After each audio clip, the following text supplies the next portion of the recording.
আমাদের সংস্কৃতি, আমাদের সংস্কার সর্বদা থাকবে আমাদের সাথে। ভারতের মহান গ্রন্থ আর কাব্যের সম্পূর্ণ সংকলন। সাবস্ক্রাইব করুন তিলক। হ্যাঁ পার্থ, তোমরা দুজন সাথে সাথে জঙ্গলে। আসল কথা এই যে আমি তো প্রথমে শিকারে চলে গেছিলাম। ও হো হো। আমি যখন সুভদ্রার চিৎকার শুনতে পেলাম তখনই আমি দেখলাম যে সুভদ্রা জঙ্গলে আছে। ও এটা জেনে আমি ওর রক্ষার সম্মুখে গিয়ে বিরোধ করি। ব্যাস এইটুকুই? তাহলে সুভদ্রার এই হাতে বাঁধন কে বাঁধলো? আমি।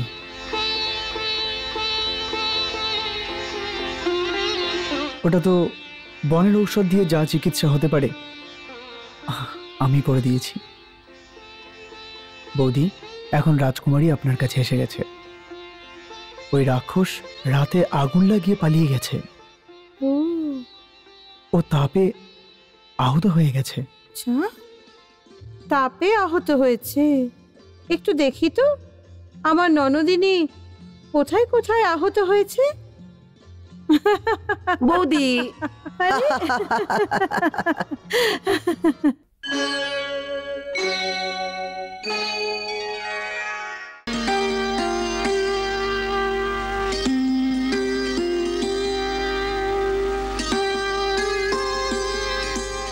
সুভদ্রা, সুভদ্রা, সুভদ্রা। বৌদি আপনি? কার স্বপ্ন দেখছিলে তুমি? কাউরি নয় বৌদি, কাউরি তো নয় বৌদি, সত্যি। সুভদ্রা, আমি সব বুঝতে পারি। এখন তুমি বিবাহযোগ্য হয়ে গেছো। নিশ্চয়ই তুমি তোমার পতির সম্বন্ধেই চিন্তা করছিলে।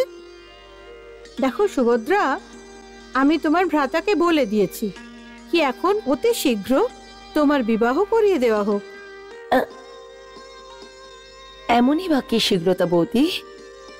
আরে এখন তুমি বড় হয়ে গেছো, এটাই তোমার বিয়ের উপযুক্ত বয়স। আর কত রাজা এবং মহারাজরা পত্র লিখেছেন, ওরা সবাই তোমাকে বিয়ে করতে ইচ্ছুক। বাসুদেব সেই সব পত্রই পড়ছেন। এখন দাউ ভাইয়া যখনই হস্তিনাপুর থেকে ফিরে আসবেন তোমার বিবাহের আয়োজন হবে। সুভদ্রা, এখন তুমি এটা বলো কি তুমি কোন দেশের মহারানী হতে চাও? আমি কোনো দেশের মহারানী হতে চাই না। আরে একটু ভেবেচিন্তে বলো ননদ রানী। আমি বললাম না বৌদি, আমি বিবাহ করব না। আরে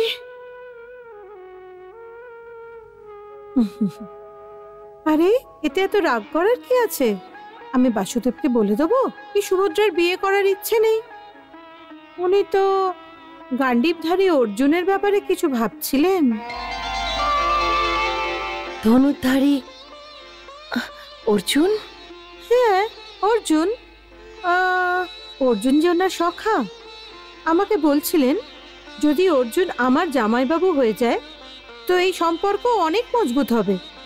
কিন্তু তুমি তো বিয়েই করতে চাইছো না, তাহলে কথা তো এখানেই শেষ হয়ে গেল। না না বৌদি, কথা কি করে সমাপ্ত হয়ে গেল? তুমি তো বিয়েই করতে ইচ্ছুক নও না, তাহলে বাসুদেব অর্জুনের সাথে বিয়ের কথা কি করে বলবে? বৌদি কথা বলতে দিন অর্জুনের সঙ্গে। কিন্তু তুমি তো বিয়ে করতে ইচ্ছুক নয় না। আমার কথা তো শোনো বৌদি। আচ্ছা শুনছি, বলো কি বলতে চাইছো? না কিছু না বৌদি। ও বৌদি, ও আসলে কথা এই হচ্ছে যে যদি আপনি দাদাকে এই কথা বলেন তো আমার ব্যাপারে কি ভাববে?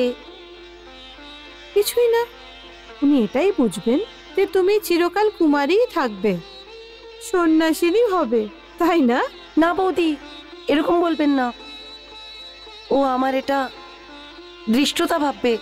অবশ্যই মনে করবেন, কারণ এক তো উনি দিনরাত তোমার বিয়ের কথাই চিন্তা করেন। তারপর সমস্ত রাজা আর রাজকুমারদের মধ্যে অর্জুনকেই তোমার জন্য পছন্দ করেছেন, আর তারপরে তুমি যদি এটা বলো যে আমি বিয়ে করতেই চাই না। না, আমি এরকম তো বলিনি। আমি তো দাদার সব আজ্ঞা পালন করি। আচ্ছা, তোমার সমস্ত আজ্ঞা পালন করো? হ্যাঁ। তাহলে উনি যদি বলেন আমার সখা অর্জুনকে বিয়ে করো, তাহলে তাহলে করবে? হ্যাঁ হ্যাঁ, করে নেব। উনি বলবেন এই জন্যে করবে, না নিজের মনে সর্বদা অর্জুনের মালা জপতে থাকো সেই জন্যে করবে না? যাও বৌদি, আমি তোমার সঙ্গে কথা বলবো না। হুম।